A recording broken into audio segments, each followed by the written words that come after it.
ಎಲ್ಲರೂ ಕೇಳ್ತಾ ಇದ್ರಿ ಯಾಕೆ ವ್ಲಾಗ್ ಅಪ್ಲೋಡ್ ಮಾಡೋದು ತುಂಬ ತಡ ಆಗ್ತಾ ಇದೆ. ಸೊ ನೀವು ಡೈಲಿ ವ್ಲಾಗ್ನ ಅಪ್ಲೋಡ್ ಮಾಡಿ ಅಂತ ಎಲ್ಲರೂ ಕೇಳ್ತಾ ಇದ್ರಿ. ಸೊ ಅದಕ್ಕೆ ಕಾರಣ ಈ ಮಾಲ್ಟ್. ತುಂಬ ತಡ ಆಗ್ತಿರೋದಕ್ಕೆ ಕಾರಣ ಈ ಮಾಲ್ಟ್ ಅಂತಲೇ ಹೇಳ್ಬೋದು. ಯಾಕೆ ಅಂದರೆ ನಮ್ಮನೆಯಲ್ಲಿ ಈ ಮಾಲ್ಟನ್ನು ನಾನೇ ಮಾಡ್ತಾ ಇರೋದು.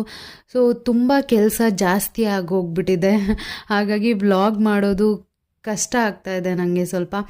ಅದೆಲ್ಲ ಮೈಂಡಲ್ಲಿ ಇಟ್ಕೊಂಡು ನಾನು ಇದನ್ನು ಸ್ಟಾಪ್ ಮಾಡೋಣ ಅಂತ ಅಂದ್ಕೊಂಡಿದ್ದೆ, ಮಾಲ್ಟ್ ಮಾಡೋದನ್ನು ಸ್ಟಾಪ್ ಮಾಡೋಣ ಅಂತ.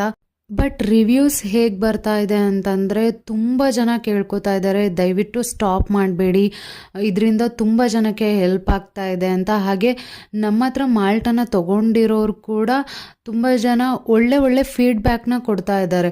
ಸೊ ಅದನ್ನೆಲ್ಲ ನೋಡಿದಾಗ ನಿಜವಾಗ್ಲೂ ಆ ಫೀಡ್ಬ್ಯಾಕ್ ನೋಡಿದ್ರೆ ನನಗಂತೂ ತುಂಬ ಶಾಕ್ ಆಗುತ್ತೆ. ಸೊ ಅಂಥ ಫೀಡ್ಬ್ಯಾಕ್ಸ್ನ ಕೊಡ್ತಾ